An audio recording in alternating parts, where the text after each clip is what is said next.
Sunday ആയതുകൊണ്ട് ഒന്ന് പുറത്തോട്ട് ഇറങ്ങിയപ്പോഴോ മഴ. മഴയായതുകൊണ്ട് റൂമിലിരിക്കാനും വയ്യ. എനിക്ക് ഈ പുറത്തു പോകുന്നതും പുതിയ സ്ഥലങ്ങളൊക്കെ കാണുന്നതും എനിക്ക് ഭയങ്കര ഇഷ്ടമുള്ളൊരു കാര്യമാണ്. അങ്ങനെ കുറച്ച് കഴിഞ്ഞപ്പോൾ മഴയൊക്കെ പോയിട്ട് നല്ല കാലാവസ്ഥ തന്നെ ഉണ്ടായത്. ഈ മഴ പോയതിന് ശേഷമുള്ള ആകാശം കാണാൻ എന്താ ഭംഗിയല്ലേ. അങ്ങനെ 1.5 അവർ യാത്രയ്ക്ക് ശേഷം നമ്മൾ ഫൈനലി ഡെസ്റ്റിനേഷനിൽ എത്തിയിട്ടോ. നമ്മളിന്ന് വന്നത് അൽഐൻ ഒയാസിസ് കാണാൻ വേണ്ടിയിട്ടാണ്.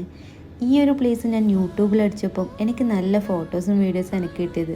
പക്ഷേ ഇവിടെ വന്നപ്പം ആ ഒരു രീതിയിലത്തെ വൈബൊന്നും എനിക്ക് കിട്ടിയിട്ടില്ല. ഇനി നമ്മൾ നടന്നതിൻ്റെ മിസ്റ്റേക്ക് ആണോ എന്നറിയില്ല. 1 അവറെങ്കിലും നമ്മൾ ഇതിൻ്റെ ഉള്ളിൽ നടന്നിട്ടുണ്ടാവും. പിന്നെ നല്ല അടിപൊളി കഫേസൊക്കെ ഇവിടെയുണ്ട്. കൂടുതലും അറബ്സാണ് ഫുഡ് കഴിക്കുന്നുണ്ടത്. മേ ബി നല്ല റേറ്റ് ആയിരിക്കും. അങ്ങനെ കുറേ പച്ചപ്പും ഹരിതാപെല്ലാം കണ്ടതിന് ശേഷം ഇന്നത്തെ ഡേ നല്ല ഹാപ്പി ആയിട്ട് എൻഡ് ചെയ്തു കേട്ടോ. വീഡിയോ ഇഷ്ടപ്പെട്ടതിനാലേ സബ്സ്ക്രൈബ് ചെയ്ത് സപ്പോർട്ട് ചെയ്യാൻ മറക്കല്ലേ. അപ്പോൾ നെക്സ്റ്റ് വീഡിയോയിൽ കാണാം. ബൈ.